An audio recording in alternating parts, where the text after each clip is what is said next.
ধর্মকথার সঠিক তাৎপর্য হল ধারণ করার ক্ষমতা। যেসব নিয়ম, নীতি, আচার, আচরণ, জীবনচর্চা আমাদের নিজেদের মনুষ্য পরিচয়কে সঠিকভাবে ধারণ করে, বিচ্যুত হতে দেয় না, তাই ধর্ম। মানুষ ধর্মের জন্য নয়, ধর্ম মানুষের জন্য।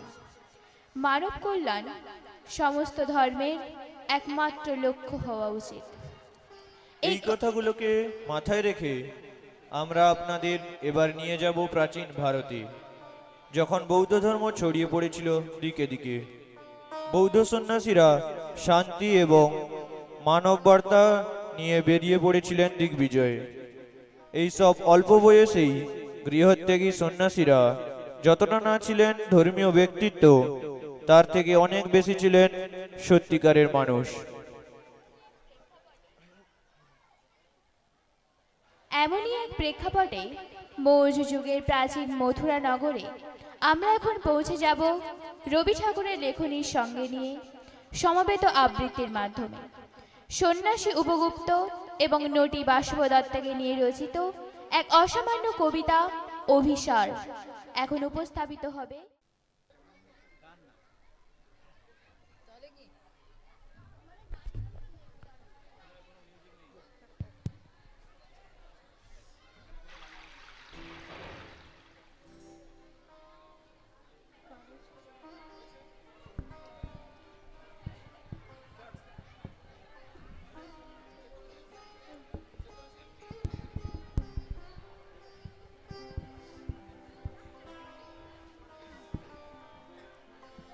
নমস্কার। নমস্কার।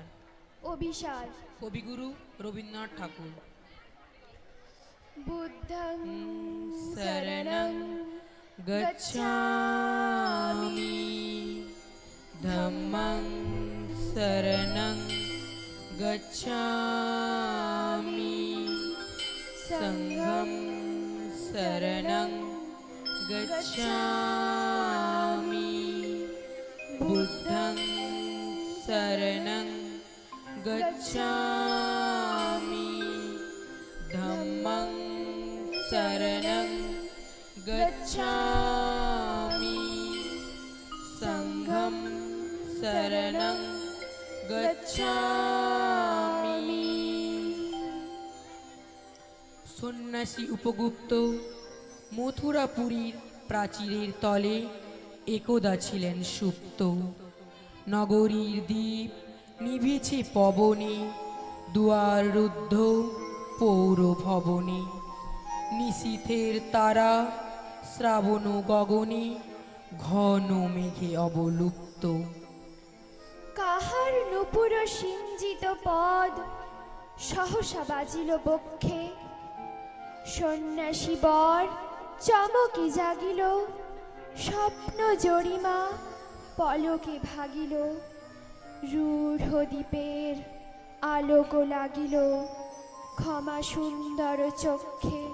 নগরীর নটি চলে অভিসারে, যৌবন মদে মত্তা।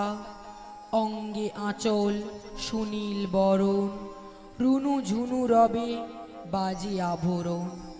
সন্ন্যাসী গায়ে পড়িতে চরণ, থামিল বাসব দত্তা। প্রদীপ ধরিয়া হেরিল তাহার নবীন গৌর কান্তি। সৌম্য সহাস তরুণ বয়ান, করুণা কিরণে বিকচ নয়ন। শুভ্র ললাটে ইন্দু সমান, ভাতিছে স্নিগ্ধ শান্তি। কহিল রমণী ললিত কণ্ঠে, নয়নে জড়িত লজ্জা। ক্ষমা করো মোরে কুমার কিশোর, দয়া করো যদি গৃহে চলো মোর। এ ধরণী তল কঠিন কঠোর, এ নহে তোমার শয্যা।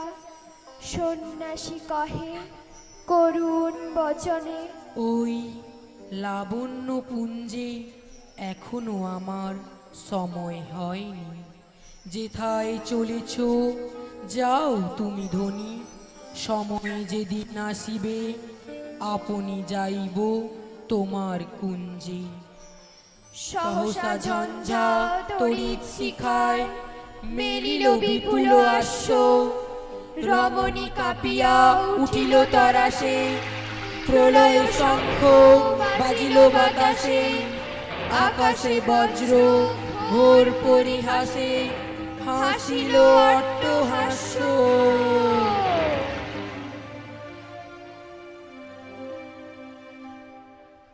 অতি দূর আজি ঝড়ে রাতে তোমার বিষয়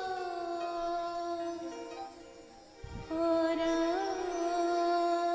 সখা বন্ধু হিয়া আমার। আজি ঝড়ের রাতে তোমার বিষয় পরাণ সখা বন্ধু হিয়া আমার।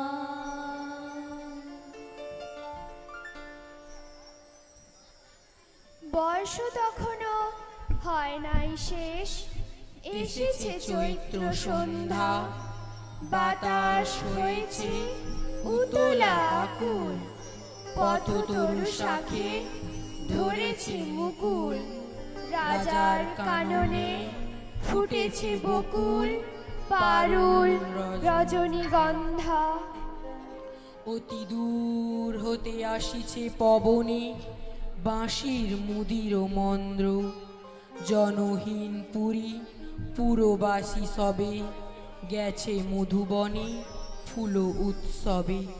শূন্য নগরী নিরখী নীরবে হাসিছে পূর্ণচন্দ্র।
নির্জন পথে জ্যোৎস্না আলোতে সন্ন্যাসী একা যাত্রী, মাথার উপরে তরু বিথিকার, কোকিল কুহরি উঠে বারবার, এতদিন পরে এসেছে কি তার আজি অভিসার রাত্রি।